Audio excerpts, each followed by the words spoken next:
Hello, my fellow ghouls and ghoulettes, and welcome to Monster Planet, where I talk about monsters' brief history, how it affected our modern world today, and how media portrays monster.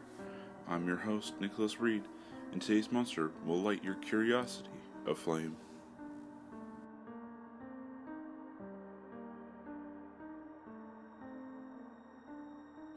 The monster of the day is none other than the legendary firebird, the Phoenix. You may know the important aspects of the monstrous avian and its myth, but you probably do not know where or how it all began.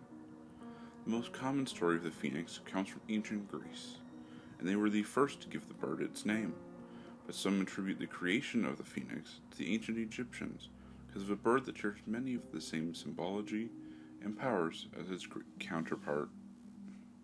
In Egyptian mythology, the Bennu, a heron bird, lived atop Ben stones, or obelisks, and was worshipped alongside Osiris and Ra.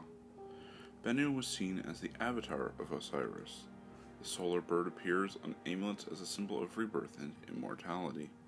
It is associated with the flooding of the Nile, bringing new wealth and fertility. The ancient Greek historian Herodotus wrote that the bird lived for 500 years before building and lighting its own funeral pyre. The offspring of the bird would emerge from the ashes and carry the priests to the temple altar in Heliopolis.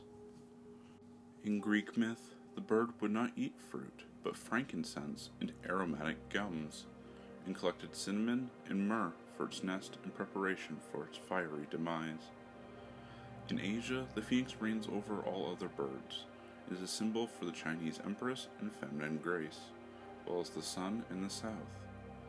It is said that the sighting of the phoenix was a sign that a wise leader had risen to the throne, a new era had begun.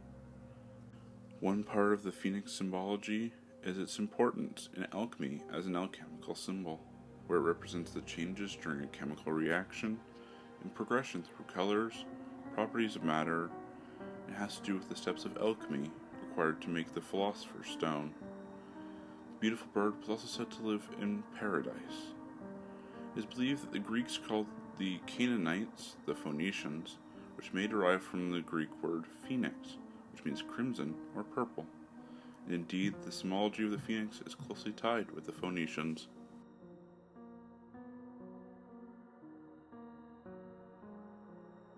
The phoenix's symbology, power, and effects have endured over the many centuries, despite the slight twists in the origin and stories these glorious birds reside in. The phoenix's original idea that the end is only the beginning still stands strong. Like the bird itself, the stories and symbols will be reborn over and over again until the end of time. The phoenix is also said to grant you good luck if you see it out in the world. If the phoenix isn't a powerful symbol of death, rebirth, and renewal, I do not know what is.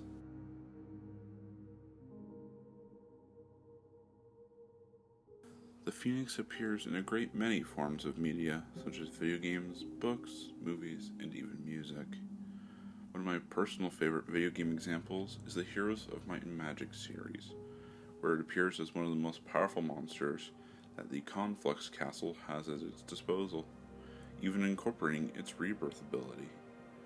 Another great video game examples is the Defiant faction in Rift and Galactic Republic in Star Wars: The Old Republic, both of which use the phoenix as their symbols.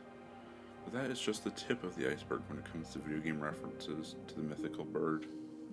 The powerful creature also appears in many novels, such as in Harry Potter, where Dumbledore has a pet phoenix named Fox, or Catherine of Sorrow's near-future thriller, The Phoenix Code, which centers around an AI version of the bird's mythology.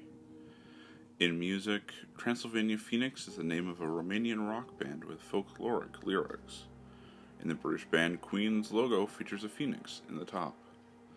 And many bands have songs that have reference to the phoenix in the name or in the lyrics. Finally, the Phoenix is the name of the first ship to go faster than light in Star Trek, and is named because Earth was recovering from World War III, and it represented the rebirth of humanity's future, as well as the legendary Pokemon Ho-Oh being designed to look like a phoenix, and it too has the power to restore a Pokemon's life. Through all of these forms of media, the phoenix and its symbology remain ever present and mostly unchanged.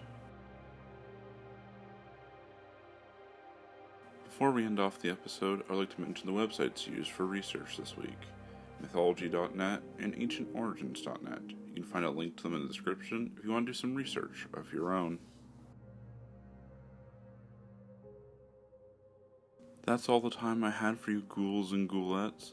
I hope you had a wonderful day, and remember, if you spot the majestic phoenix, your luck will be very good indeed.